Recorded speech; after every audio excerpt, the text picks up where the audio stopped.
Mon nom est Norbert Balit. Je suis journaliste et producteur de télévision. Cela fait approximativement une trentaine d'années, même un petit peu plus, pour que j'exerce ce métier. J'ai eu une double casquette en fait. J'ai commencé par être journaliste et ensuite je suis devenu producteur les 10 dernières années, depuis 10 ans. Quand j'ai commencé à être journaliste, c'est vrai que j'ai eu la chance de partir dans des continents très éloignés, comme l'Amérique latine, où j'étais pendant 3 ans correspondant pour l'Amérique latine, et à un moment où il se passait beaucoup de choses. Au Chili, la disparition d'Allende, les coups d'État en Bolivie, la disparition d'un certain nombre de généraux d'ailleurs, dans certains pays d'Amérique latine. Ensuite, je suis revenu à Paris, rejoint une équipe de télévision, une chaîne de télévision qui était France 3, je crois. Et ce qui est assez étonnant, c'est qu'on vivait dans une autre époque, dans un autre monde. C'était le monde d'avant, comme dirait un président. Et ce monde d'avant, à la tête des chaînes de télévision, il y avait des personnalités assez fortes, mais assez souvent marquées politiquement. Et je me souviens quand je suis rentré du Brésil, on m'a un petit peu excentré. Je ne suis pas resté à Paris. On m'a dit, écoutez, allez en région, cela vous fera du bien. Donc je me suis retrouvé à Nice, à FR3 Nice-Côte d'Azur, et on m'a dit, écoutez, il fait un temps magnifique, cela ne vous changera pas de Rio de Janeiro, où j'étais en poste pour toute l'Amérique latine. Et là, effectivement, j'y suis resté 3 ans, avant de réintégrer la capitale, de rejoindre Paris et de rejoindre un grand nom du journalisme qui est devenu un de mes amis proches et qui l'est toujours, et qui est Jean-Marie Cavada, qui prenait la direction de l'information de FR3 à l'époque, avant que la chaîne ne change de nom. Et effectivement, là, j'ai fait une grande partie de mon parcours à ses côtés. De la 3, nous sommes passés sur TF1 lorsqu'il a pris la direction de l'information. J'ai fait de la politique. J'étais plutôt concerné par l'international. Et j'ai suivi toutes les affaires internationales. Et 80 est arrivé, l'élection de François Mitterrand, donc c'était la première fois qu'un président de gauche arrivait au pouvoir. Et effectivement, restructuration de la télévision, avec de nouveaux dirigeants, de nouveaux présidents, de nouveaux directeurs de l'information. Et à ce moment-là, je suis parti au Liban. Et effectivement, le Liban m'intéressait. Pourquoi? Parce que déjà, au sein de TF1, je m'occupais de tout le Proche-Orient et d'Israël, région qui me passionnait, et puis parce que j'étais aussi né dans un pays arabe. Donc je suis allé pendant quelques années, même plusieurs années au Liban, et c'était en pleine guerre civile. Et effectivement, là, je ne vais pas raconter dans le détail ce qui m'est arrivé entre les enlèvements, bref, les bombardements. Donc je suis revenu après 7-8 ans, je suis revenu à Paris. Et effectivement, j'ai retrouvé Jean-Marie Cavada, j'ai été directeur de l'information de France 3, mais avant la direction de l'information de France 3, on a créé avec Jean-Marie Cavada la Marche du siècle, qui s'est, comment dirais-je, ça a duré 10 ans quand même, même 10, 12, 13 ans la marche du siècle. J'y suis resté les 3-4 premières années. Ensuite, j'ai assuré la direction de l'information de France 3. Et puis, ce qui arrive d'ailleurs dans ce métier de journaliste, il faut au moins avoir été viré une fois dans sa vie. Donc, et c'est ce qui m'est arrivé. Ayant soutenu la candidature de Jean-Marie Cavada à la présidence de France Télévisions contre Jean-Pierre Elkabbach, disons que les relations entre les deux n'étaient pas très excellentes, n'étaient pas bonnes du tout. Et il se trouve que Jean-Pierre Elkabbach a été nommé. Je me suis fait virer 6 mois plus tard, parce que j'avais soutenu Jean-Marie, et il le savait, Jean-Pierre le savait. Donc j'ai été viré. Et là, on m'a proposé de prendre la direction de RMC, d'être directeur de l'information et adjoint du directeur des programmes, qui a été une expérience très très intéressante parce que faire de la radio m'intéressait beaucoup aussi. Et je suis resté 2 ans et demi à Monaco, 2 ans et demi, 3 ans, et à faire des déplacements entre Monaco et Paris, parce qu'il y avait une importante rédaction à Paris. Après RMC, Jean-Marie Cavada a eu l'opportunité de créer France 5, qui s'appelait la 5e. Il m'a demandé de le rejoindre. Je l'ai rejoint comme directeur de l'antenne et des programmes, qui a été une expérience formidable et qui restera très certainement une de mes meilleures expériences.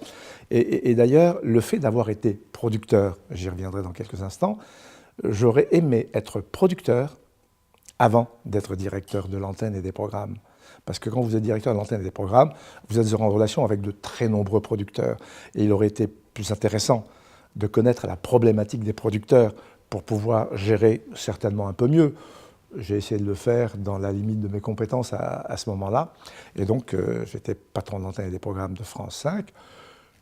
Et il faut toujours se faire virer une deuxième fois. C'est toujours intéressant. Et là, Jean-Marie Cavada a été nommé président de RFO. Et effectivement, je ne souhaitais pas aller sur RFO, donc je suis resté sur France 5. Et à ce moment-là est arrivé Jérôme Clément, le président d'Arte, parce que l'objectif de l'État à l'époque était d'unifier Arte et France 5. Pourquoi? Parce que France 5 était diffusé de 6h ou 7h du matin, je crois, 7h du matin jusqu'à 19h, sur le même réseau, sur le même canal, et Arte était diffusé de 19h jusqu'à 7h du matin. Et l'idée du gouvernement, à l'époque Juppé était Premier ministre, était de fusionner ces deux chaînes. Et moi, il était évident que j'étais contre la fusion de ces deux chaînes, parce que je trouvais qu'on ne pouvait pas fusionner France 5, qui s'appelait encore la 5e, qui était une véritable chaîne de la découverte du documentaire, avec une chaîne franco-allemande, franchement, dont les magazines, dont les programmes ne correspondaient pas du tout à la ligne éditoriale de France 5, ou la 5e. Voilà, donc ça a duré 7 mois, je me suis fait virer. Il a été élégant, il m'a proposé de rester et de m'occuper de toute l'information, mais je lui ai fait comprendre que l'allemand n'était pas ma langue maternelle et qu'il m'aurait été difficile, effectivement, de conduire l'information. Donc j'ai quitté à ce moment-là, France, la chaîne France 5. Et c'est après qu'est arrivée en fait l'expérience de, si je veux respecter le détail, que j'ai rejoint à ce moment-là, après France 5, que j'ai rejoint RMC, et RMC, parce que, vous savez, il faut faire ça remonte à 30 ans. Après France 5, quelques jours plus tard, c'est Canal+ qui m'a fait une proposition de rejoindre le groupe. Et là, effectivement, j'ai été nommé directeur général d'e-télévision, qui s'appelle aujourd'hui CNews, et aussi directeur général adjoint de Canal+. J'y suis resté quelques années, 5 ans, 6 ans. C'était la présidence de Pierre Lescure. Et Jean-Marie Messier était président de Vivendi. Et j'y suis resté 5-6 ans. Et là, j'ai eu des velléités quand même d'aller vers d'autres horizons, de revenir un peu soit à la télévision, soit à la radio publique. Et il se trouve que Jean-Marie Cavada, qui était président de Radio France, qui m'avait fait une proposition pour diriger France Inter, à laquelle je n'avais pas répondu, quand il m'a dit qu'il s'apprêtait à abandonner, à quitter la présidence de Radio France, parce que Jean-Marie était un passionné d'Europe et qu'il souhaitait faire de la politique européenne. Et comme il était atteint par ce qu'on appelle la limite d'âge 65 ans, il a préféré partir un an auparavant pour se présenter aux élections, ce qu'il a brillamment fait, parce que depuis pratiquement 65, il est parlementaire européen et député européen. Et à ce moment-là, j'ai présenté ma candidature à Radio France, puisqu'il y avait une audition. Il se trouve que j'ai fait partie des 5 candidats retenus pour la présidence de Radio France. Et là, il a fallu bosser quand même, parce que quand vous avez une centaine de personnes qui se présentent, quand il y a 35 candidatures déclarées recevables, et qu'in fine, vous vous retrouvez dans les 5, vous vous dites, il faut bosser, parce qu'en face, il y a quand même, c'est du solide. Les 5 autres, les 4 ou 5 ou 6, je ne me souviens plus. Et là, j'ai perdu Radio France d'une voix. Et c'est vrai que j'ai joué beaucoup plus la candidature professionnelle qu'une candidature politique. Et à cette époque-là, le politique était très important. Et c'est Jean-Paul Cluzel qui avait été nommé à cette époque-là. Donc voilà, et puis une année plus tard, et c'est là que j'ai commencé à réfléchir.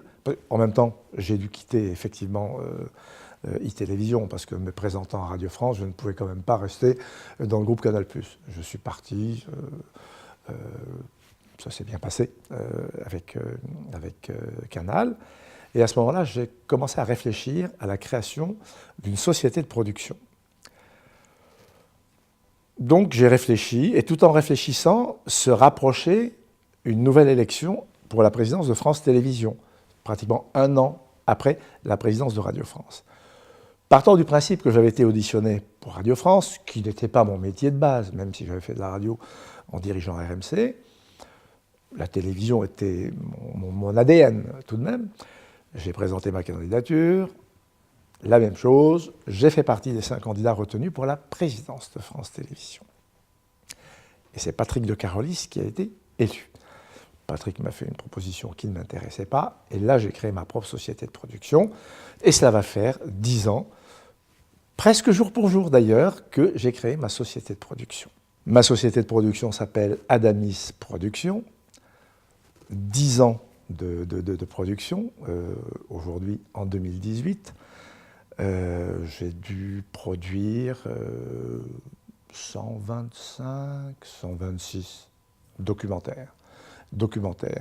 Et quand j'ai commencé le documentaire, j'ai commencé d'ailleurs par le documentaire parce que je ne souhaitais pas faire du reportage, ce qui était quelque part aussi mon ADN, puis j'avais été journaliste et que je le reste toujours d'ailleurs, pendant des années et des années. Donc je n'ai pas voulu faire de reportage, de magazine de 26 minutes, de 52 minutes pour des magazines. J'ai souhaité en sortir, partant du principe que faire du reportage journalistique, cela crée toujours des ennuis. Surtout lorsqu'on est dans une société de production. Lorsque vous êtes dans un organisme de télévision, TF1, France 2, France 3, RMC aussi, l'entreprise a une certaine force. Vous avez l'entreprise derrière vous. Mais quand vous avez votre petite entreprise indépendante, vous réfléchissez à 2 fois quand même avant de vous engager dans certains thèmes dont certains sont parfois dangereux à approcher, ce qui m'est arrivé, je vous raconterai si vous le souhaitez. Donc j'ai commencé par faire du documentaire, et je ne me suis rien interdit en termes de documentaire.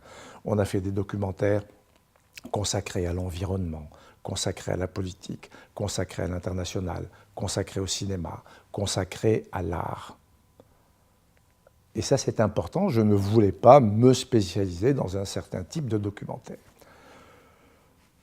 Il y a des documentaires qui m'ont marqué, des séries que l'on a pu faire il y a quelques années, il y a 5-6 ans pour France Télévisions. Nous avons fait 20 fois 52 minutes, 10 qui ont séduit la chaîne, on nous en a commandé 5 et 5 sur l'environnement qui s'appelait J'ai vu changer la Terre, qui a été une coproduction internationale, qui a été diffusée dans 40 pays, qui a obtenu 4 prix internationaux et 2 prix en France. Et le principe de J'ai vu changer la Terre, c'était sur le changement climatique. Et l'idée, dans chacun des documentaires, consacrés à 20 pays différents, dont la France, c'était de montrer, au travers de personnalités, de profils particuliers, concernés par l'environnement, concernés par le changement climatique, montrer comment le climat a évolué. C'était et ce sont des films qui ne sont pas du tout anxiogènes, puisqu'il y a un constat que nous dressons, il y a ce que font ces personnes en cours et ce qu'elles prévoient pour l'avenir. C'est-à-dire qu'on terminait toujours sur une touche positive. Vous savez, un documentaire, c'est une histoire qu'il faut raconter à travers des profils. Et il est important de ne pas se tromper sur les profils dans un documentaire. Si vous vous trompez sur les profils dans un documentaire, vous bousillez votre documentaire. Donc il est important de raconter une histoire à travers des personnalités, à travers des profils très intéressants et qui sachent aussi s'exprimer. Donc il y a cette série, il y a une série que l'on a fait aussi pour le OCS, qui s'appelle Les couples mythiques du cinéma américain. On en a fait 10, là on est en production sur les 4 suivants, qui étaient formidables. Les couples mythiques du cinéma passent en ce moment dans une vingtaine de pays, je crois, 25 pays très, très exactement. Donc ça, ce sont des dossiers, j'allais dire, des projets qui sont très très importants et même très enrichissants à titre personnel. Je ne suis pas nécessairement un spécialiste du cinéma, j'aime le cinéma comme tout un chacun, j'aime l'écran comme tout un chacun, même si je suis beaucoup plus passionné par la télévision. Je ne ferai jamais, par exemple, de film long métrage pour le cinéma parce que je ne connais pas et je ne sais pas comment appréhender le cinéma. En revanche, faire le documentaire ou la fiction, c'est ce que nous préparons à l'heure actuelle et j'y reviendrai tout à l'heure, je connais. Je connais parce que je sais maîtriser. Et il vaut mieux savoir maîtriser son domaine. Donc, voilà, je vous ai donné là 2 exemples. Il y en a eu d'autres. L'histoire des comédies musicales américaines, Gene Kelly pour France Télévisions, Le roman de l'eau pour France Télévisions, La chute du mur de Berlin pour TF1. pour Canal+, les mystères de la mort d'Hitler. Voilà, j'en cite quelques-uns comme ça. Je suis né à une époque où on était en pleine guerre d'Algérie. Et quand vous êtes enfant, et que lorsque vous entendez des bombes exploser, vous posez toujours des questions. Lorsque quelques titres de journaux passent sous vos yeux, parce que quand vous êtes enfant, vous ne lisez pas nécessairement les journaux, vous voyez 50 morts, 30 bombes dans la nuit, l'OAS, le FLN, Front de Libération Nationale, qui représente les Algériens, parce que les Algériens souhaitaient accéder à leur indépendance. Moi, j'essayais de comprendre pourquoi j'étais dans un pays où il y avait des bombes, des morts, où j'avais des copains qui étaient mitraillés avec leurs parents, etc. Je ne comprenais pas. Donc, c'est ce souhait, ce désir de comprendre, ce désir de comprendre les choses.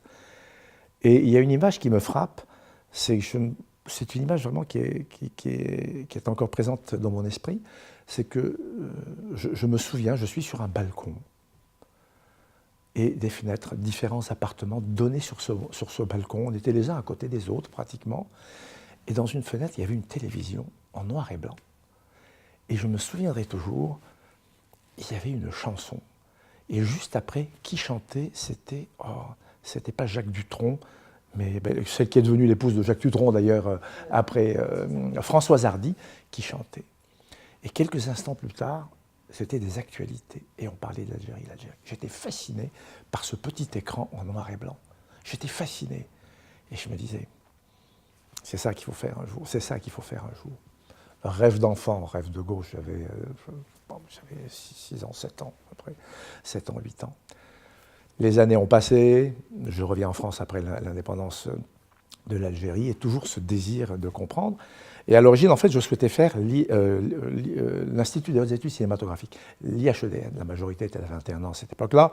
J'avais, sans entrer dans le détail de mon enfance plutôt difficile, la majorité était à 21 ans. Je suis parti de chez moi, j'avais 17 ans, 17-18 ans, et je me suis fait seul. Et là, j'ai fait ce que j'avais envie de faire, et non pas des études que l'on souhaitait m'imposer, de médecine, etc. Et là, j'ai fait droit, j'ai fait l'Institut des relations internationales à Paris, et tout en lorgnant la télévision. Et comme à cette époque-là, j'étais étudiant, et que je présidais l'association des journalistes, j'ai eu l'occasion un jour de me retrouver face à Arthur Comte, qui était président de l'ORTF. C'était la dernière année de l'ORTF d'ailleurs. Et au culot, j'y suis allé. J'ai demandé un rendez-vous en tant que président de l'association des élèves de cet institut. Il m'a reçu.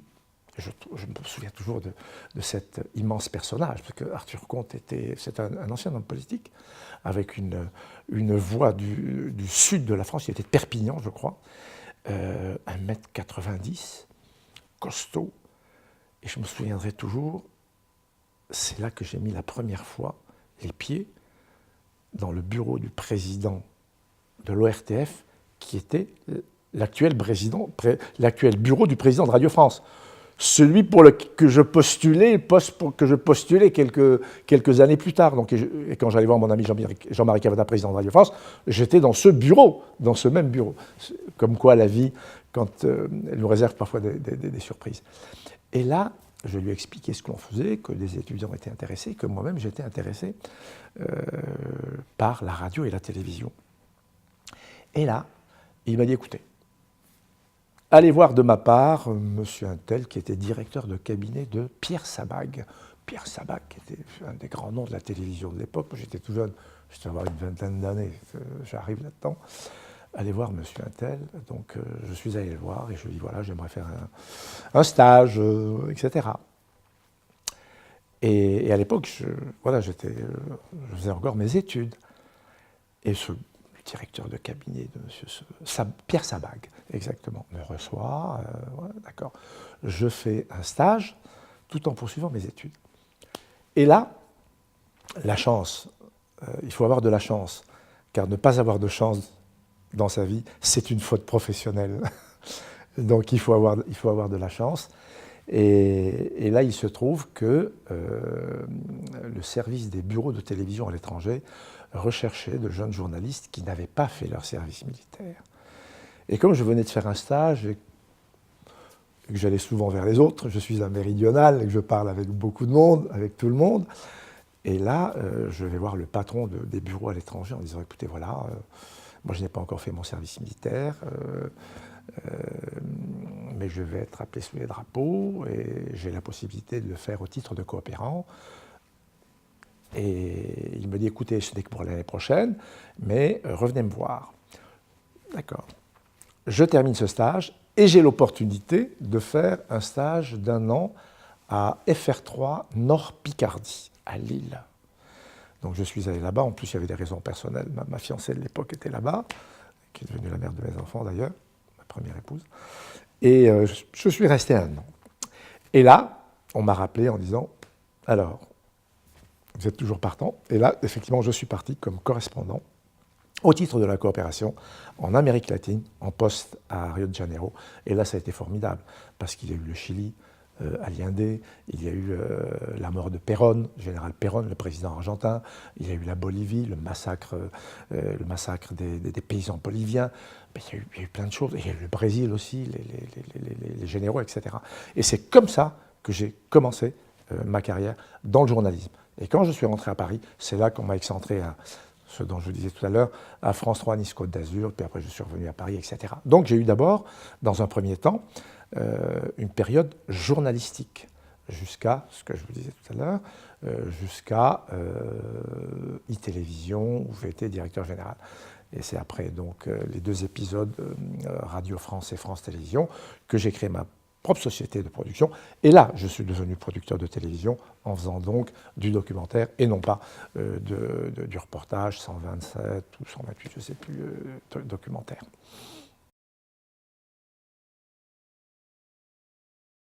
Il n'y a pas eu de facteur déclenchant pour faire mon premier documentaire. C'est un métier que je connaissais déjà. C'est un métier que je connaissais déjà.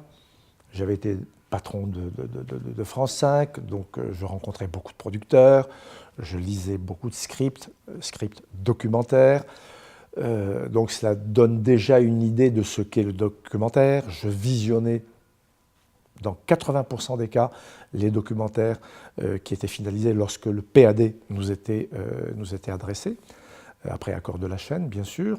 Donc j'avais déjà une expérience, mais du côté chaîne. C'est pour ça que je vous disais tout à l'heure, j'aurais préféré avoir une expérience de producteur avant d'être directeur de l'antenne et des programmes. Là, j'ai fait l'inverse. Donc cela m'a donné néanmoins une petite expérience, une bonne expérience dans le documentaire. Donc il n'y a pas eu de facteur déclenchant. Je suis allé vers des sujets qui m'intéressaient.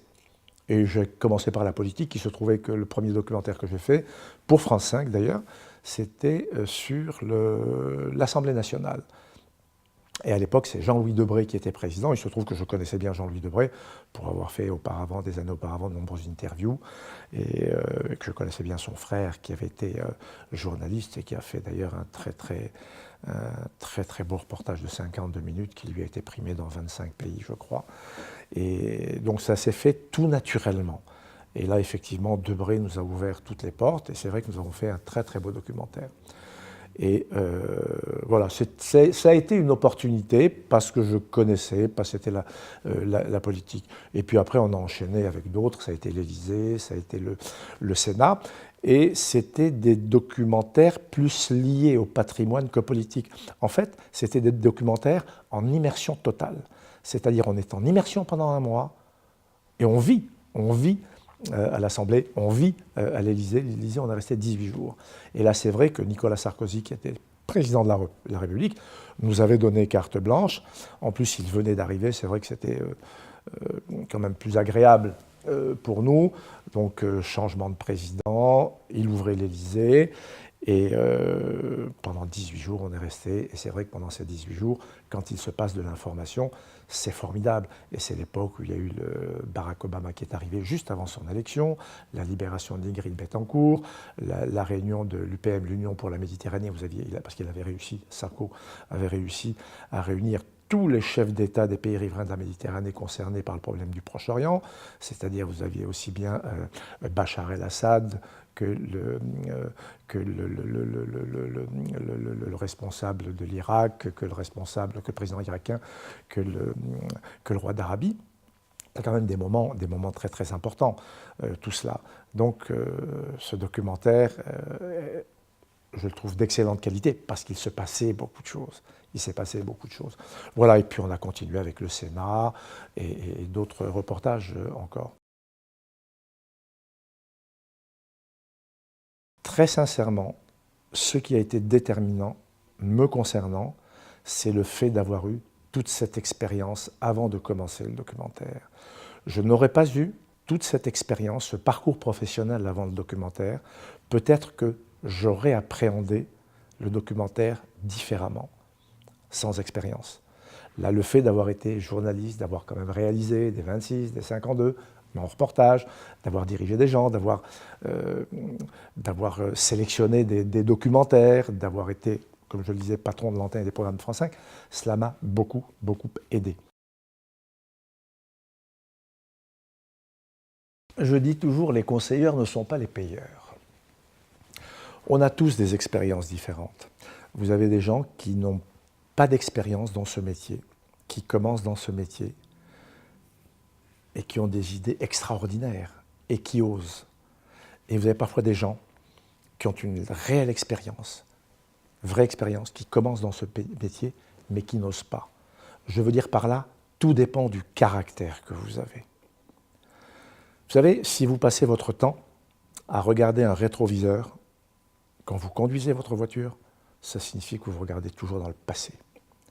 Il vaut mieux regarder la route, ce qui permet d'éviter les embûches, ce qui permet de réfléchir et de s'adapter aux différentes situations. Le conseil que je donnerais à un jeune documentariste en production, n'est-ce pas, c'est de ne jamais commencer un documentaire s'il ne l'a pas vendu à une chaîne.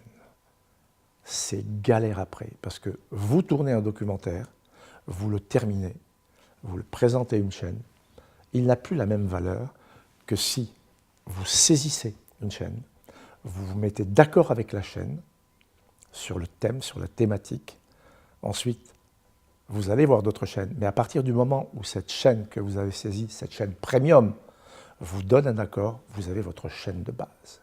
Après, rien ne vous empêche d'aller voir d'autres chaînes dites secondaires du câble, de la TNT, pour des raisons de financement. C'est le meilleur moyen de réussir, sous réserve d'avoir son COSIP, c'est-à-dire son CNC. Soit vous avez du CNC, vous faites admettre, vous faites accepter votre projet par une chaîne, et là, ça ne pose pas de problème. Mais lorsque vous n'avez pas de COSIP, lorsque vous n'avez pas de CNC, c'est vrai que ce n'est pas facile, vous êtes obligé de passer au sélectif. Et quand vous arrivez avec un projet au sélectif, ben, ça marche une fois sur 3. Il y a une autre façon de faire. Si vous avez le sentiment qu'au sélectif, votre projet ne passera pas, que votre projet est intéressant, que vous avez saisi une chaîne, si vous êtes producteur, jeune producteur, et si la chaîne vous donne son accord, vous n'avez pas de sélectif, vous avez peur du sélectif, vous allez voir un producteur qui a du sélectif et qui devient coproducteur. Et lorsque vous êtes réalisateur, que vous allez voir une chaîne, que la chaîne trouve le sujet intéressant, la chaîne vous renverra sur une société de production en disant « allez voir une société de production parce qu'on ne travaille pas en prise directe ». Voilà, c'est le meilleur conseil que je puisse donner à un jeune documentariste.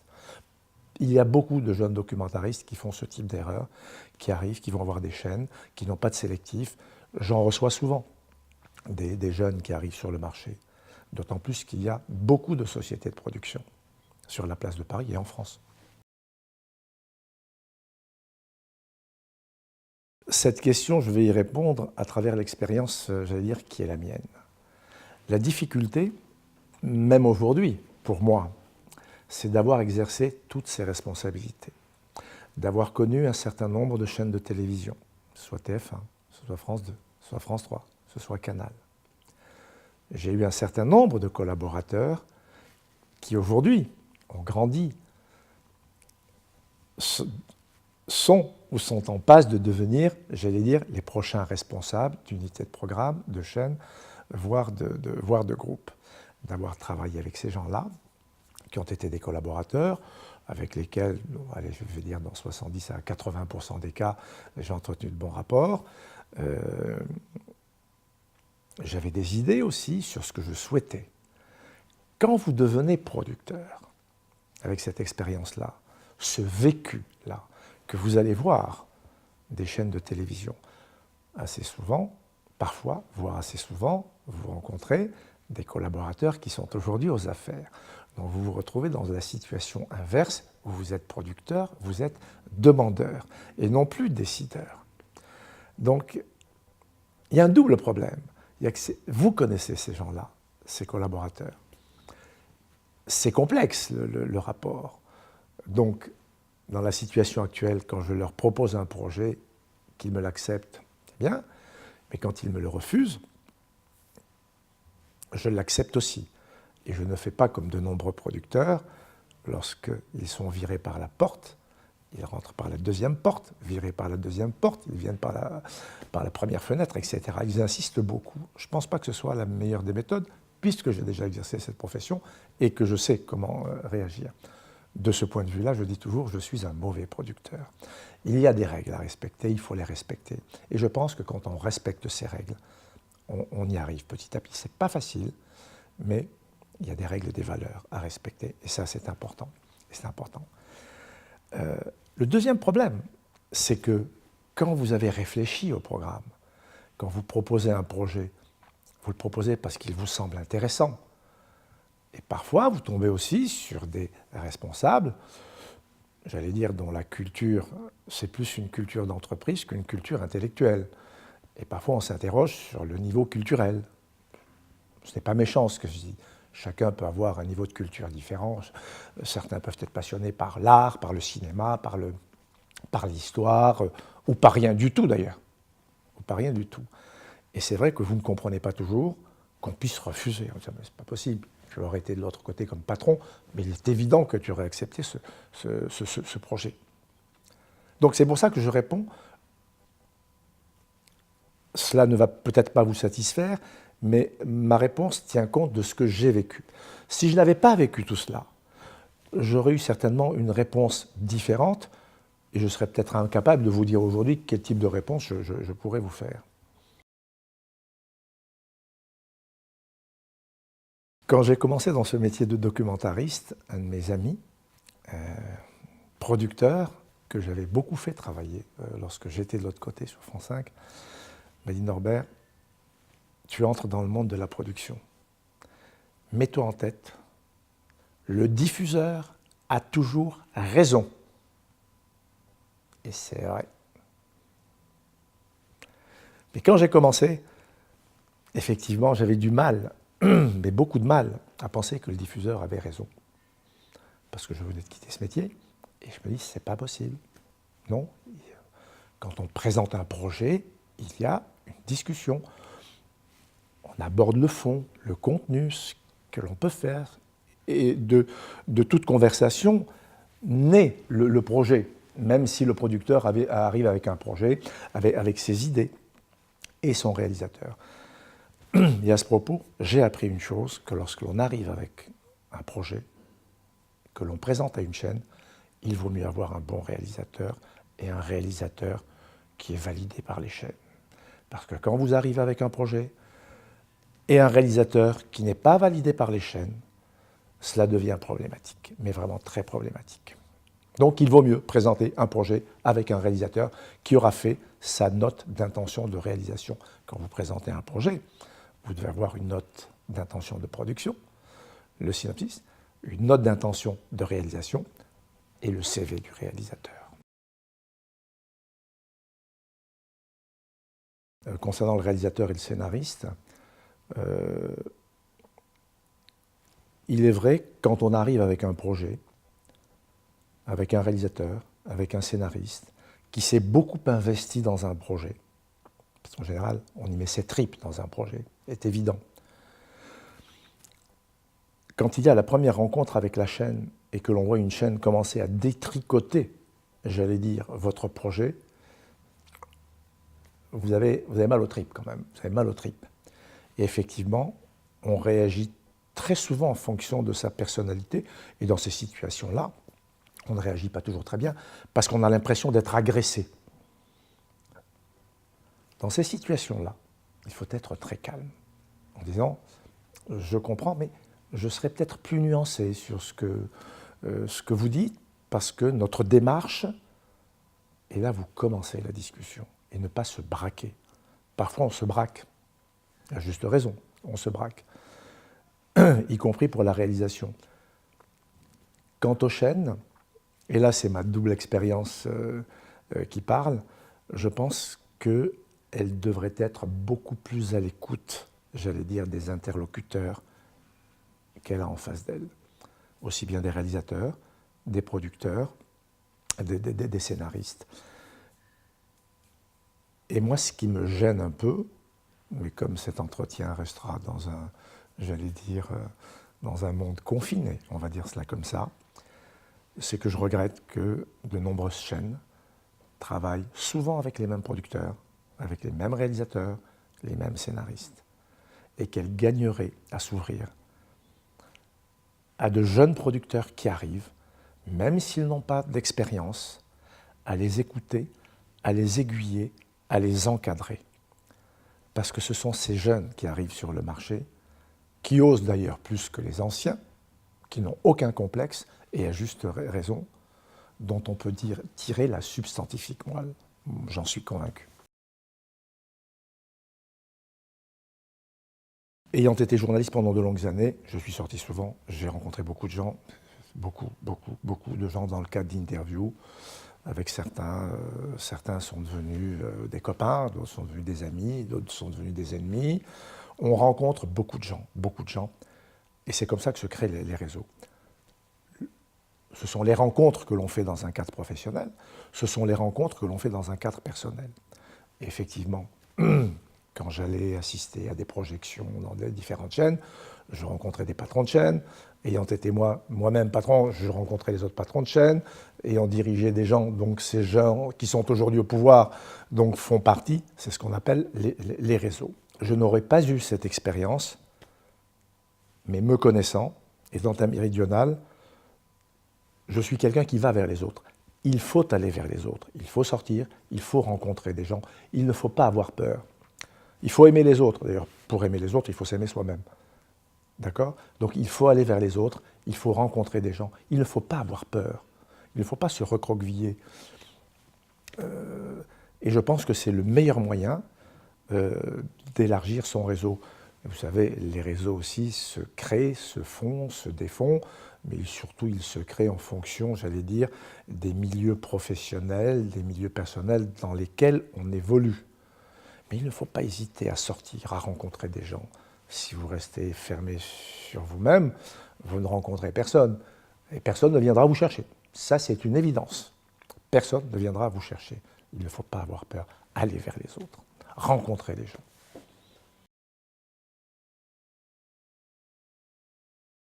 Vous savez, les gens qui vont vous dire il y a des recettes pour réussir, tout ça, c'est du pipeau. Franchement, de mon point de vue, c'est du pipeau. Vous savez, pour réussir, tout dépend des tempéraments que l'on a, des études que l'on a pu faire, ça peut un petit peu aider, du tempérament que l'on a, du milieu dans lequel on vit. Effectivement, si vous avez un tempérament, comme je vous le disais il y a quelques instants, vous vous renfermez sur vous-même, vous n'avez pas envie de voir les autres, il est certain que vous avez droit dans le mur, hein, surtout si vous choisissez un métier de télévision, de cinéma, de communication. Si vous n'êtes pas ouvert aux autres, vous allez vers de graves difficultés et de très graves déconvenues. Donc, très sincèrement, il n'y a pas de recette miracle. Il faut s'intéresser aux autres. Si vous aimez la télévision, c'est regarder la télévision, essayer de pénétrer un peu ces milieux, soit par des stages, commencer par des stages qui vous permettent d'entrer dans des chaînes. C'est ce qui se passe aujourd'hui sur des chaînes de télévision. Vous commencez à entrer comme journaliste, vous faites une école de journalisme, Et les 3 premiers, je crois, peuvent choisir une télévision. Donc, vous choisissez un stage qui dure quelques mois, vous faites votre job. Si vous êtes bon, on vous garde en CDD, et puis vous avez des chances d'avoir un CDI. Une fois à l'intérieur, et bien là, vous voyez quels sont les métiers de la télévision. Je me souviens à titre d'expérience, j'ai vu des journalistes quitter ce milieu pour devenir réalisateurs. Mais ils avaient été journalistes et cela les a beaucoup aidés. Vous voyez? Donc commencez par des stages, des stages, des stages, des stages. C'est vrai que l'espace-temps des stages, certaines chaînes, voire beaucoup de sociétés de production, font, comment dirais-je, j'essaie de choisir mes mots parce que c'est pas évident. Quand ils utilisent des stagiaires, ces stagiaires, les pauvres, font n'importe quoi. Moi, je peux vous dire que comme nous sommes une petite entreprise et que l'on travaille en commando, les stagiaires chez nous travaillent énormément. Et on leur donne des bases. En général, ils font un deuxième stage. Quand on peut les garder, on les garde. En règle générale, c'est très difficile de les garder quand on est petite société de production. Le plus dur pour commencer, me concernant. Vous savez, vous arrivez dans la société française. La société française n'est pas nécessairement ouverte à ce que l'on appelle aujourd'hui la diversité. C'est un terme que j'exècre, parce que la diversité, c'est pas limité effectivement au black, au beurre. La diversité, elle est multiple. Elle concerne tout le monde, elle concerne les femmes, les handicapés, bref. Donc effectivement, quand vous commencez dans ce métier, la diversité n'est pas la qualité première reconnue par les chaînes. Même encore aujourd'hui, quand vous regardez les chaînes de télévision, ce n'est pas le véritable reflet de la société française. Je suis très clair. Donc c'est ça qui a peut-être été le plus délicat. Peut-être que je n'aurais pas eu ce teint mat. Peut-être que je serais arrivé un petit peu plus vite. Peut-être qu'on m'aurait fait plus confiance. C'était ça la première difficulté au début, qui s'est atténuée après, au gré des rencontres avec des professionnels. Et c'est vrai que ma rencontre avec Jean-Marie Cavada a été déterminante dans ce métier. C'est grâce à lui que je suis aujourd'hui ce que je suis. Ce n'est pas pour rien qu'il est devenu mon meilleur ami, et réciproquement, et mon témoin de mariage, si on entre dans le détail de la vie personnelle. Donc il est important d'avoir de la chance. Cette chance-là aussi, elle était Jean-Marie Cavada après.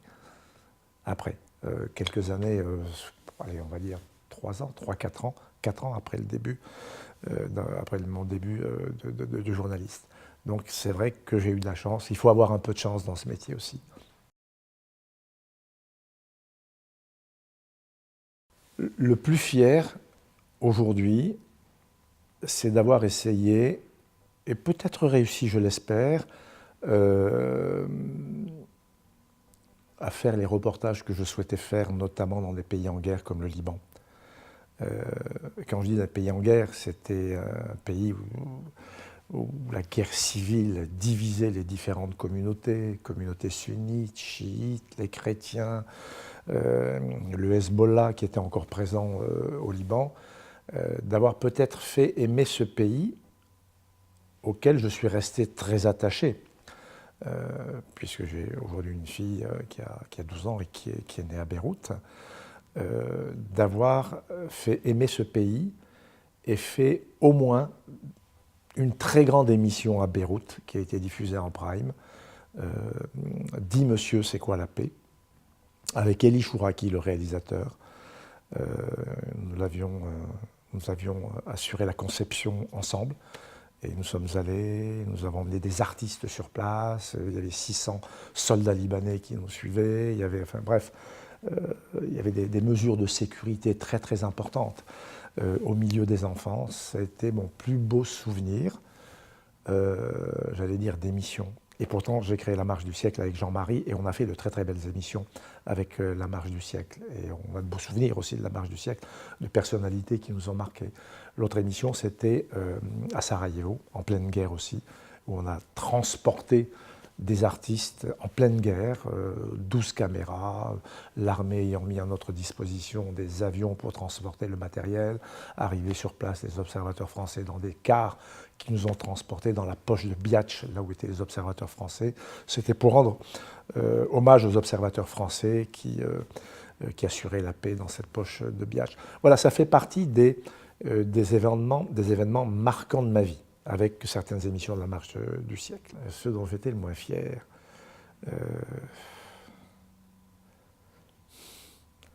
très sincèrement, en essayant de replonger dans ces 30 dernières années, je ne me souviens pas avoir vécu d'événements dont j'ai été le moins fier. La peur, je l'ai connue. Je n'ai pas... La peur, ce sont les intestins qui l'expriment. Vous savez, c'est un deuxième cerveau, les intestins. Vous avez mal au ventre, mais vous avancez parce que vous êtes un peu fou, parce que vous voulez faire les meilleures images. Et avoir peur, non, ce n'est pas de la fierté. Si, peut-être le moins fier, c'est d'avoir toujours au Liban, qui m'a marqué, parce que c'était vraiment la guerre, dans le Chouf, lorsque les Israéliens se sont retirés du Chouf, et qui nous ont prévenus. Donc avec l'équipe, nous sommes allés dans la montagne du Chouf. Et là, d'avoir vu des corps, et notamment, c'est toujours cette image dont je parle souvent à ma famille, cette petite fille vêtue de blanc, un blanc immaculé, et elle avait une tache noire ici. Et la tache noire, c'était simplement un trou de balle. On a filmé ça. C'est après, j'étais pas très fier d'avoir filmé ça, mais on n'a jamais utilisé. Et j'étais pas fier non plus parce que je ne savais pas quoi faire. Et je regrettais de ne pas avoir pu faire quelque chose, mais on ne pouvait rien faire. Et dans la guerre, vous êtes journaliste, vous êtes observateur, vous risquez votre peau. Voilà.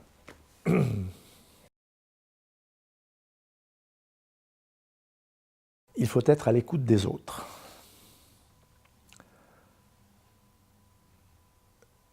Ne jamais divulguer les informations que l'on peut vous donner, que l'on peut vous communiquer. Surtout.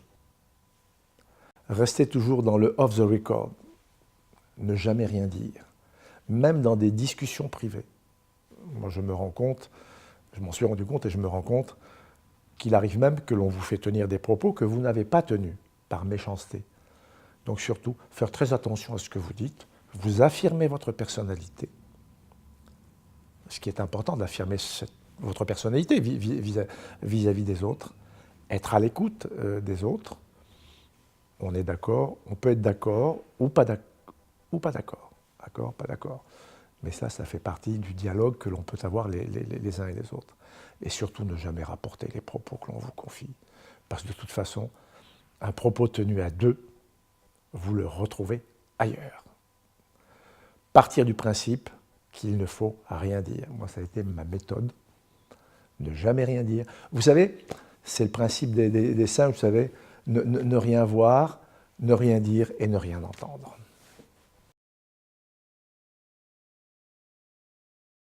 Je suis un passionné d'histoire et c'est vrai que je suis passionné par les documentaires historiques. Je vais prendre le dernier exemple parce que ça évitera de perdre du temps et de réfléchir aux documentaires qui m'ont séduit. Je prends l'exemple du documentaire qui a été diffusé sur France 3, Dans la tête des SS. J'ai trouvé ce documentaire, j'allais dire, extraordinaire, de par la qualité de la narration d'ailleurs, de par la qualité des archives, de par la qualité des archives. Et c'est vrai, et de par, je ne dirais pas la qualité des intervenants, parce qu'il n'y a pas de qualité, il n'y a pas, mis à part une ou deux personnes, mais qui n'étaient pas SS. Mais de voir ces personnages d'anciens SS qui revendiquent encore aujourd'hui, en 2018, qui revendiquent, j'allais dire, les tueries, les assassinats, et qui ne regrettent rien. Alors ça, les bras m'en tombent. Comment en 2018 peut-on être encore en 1945? Surtout avec ce que l'on a su après. Donc ces gens ont su ce qui s'était passé entre 1945 et 2017-2018. Et ça, moi, j'étais frappé par ce documentaire, vraiment. J'étais frappé par ce documentaire. Il y en a eu d'autres aussi.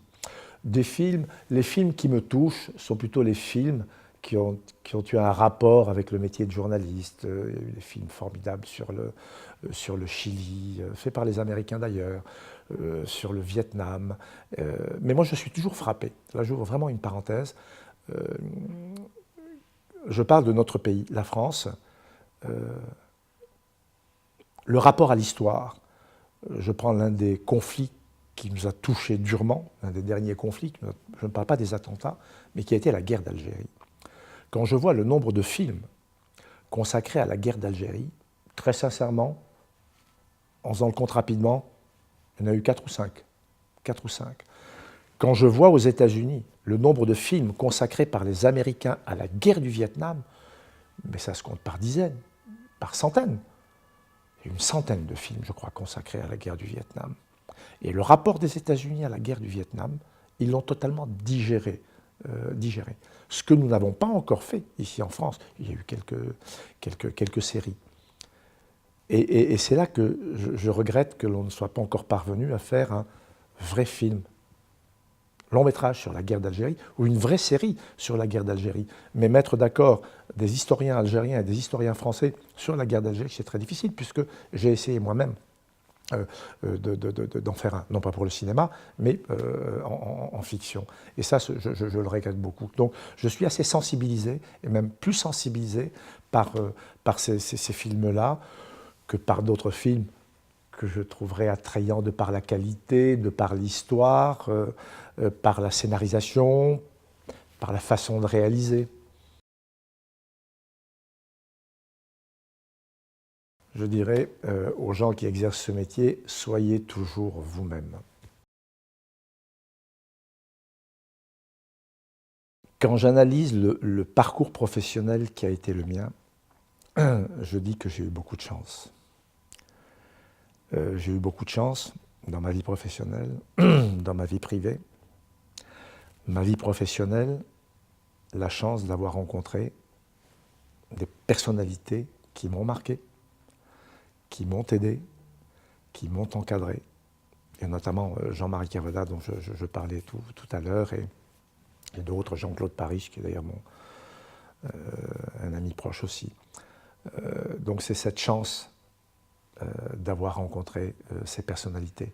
Et je souhaite vraiment aux jeunes producteurs qui commencent dans ce métier d'avoir cette chance-là, de rencontrer des profils, de rencontrer des personnalités fortes qui puissent les encadrer, qui puissent les aider. Encore faut-il pour cela aller vers les autres, ce que je vous disais tout à l'heure. Il est important d'aller vers les autres. Un regret peut-être, c'est certainement d'avoir sacrifié ma vie privée, les 20 premières années de mon métier. J'ai 2 grands garçons déjà, qui sont 37, 38, 39 ans. Et c'est vrai que j'ai sacrifié ma vie privée parce que j'étais passionné par mon métier. Et je pense que, étant passionné, j'ai sacrifié tout le reste. Et ce que je veux dire à ceux qui débutent aujourd'hui, il est important d'être passionné par ce métier, de s'intégrer totalement dans ce métier. Mais préservez-vous quand même une part de vie privée, c'est important, parce que la vie, c'est quoi? C'est 2 pieds. C'est la vie personnelle, la vie privée et la vie professionnelle. Si un des 2 pieds est cassé, il est difficile de marcher.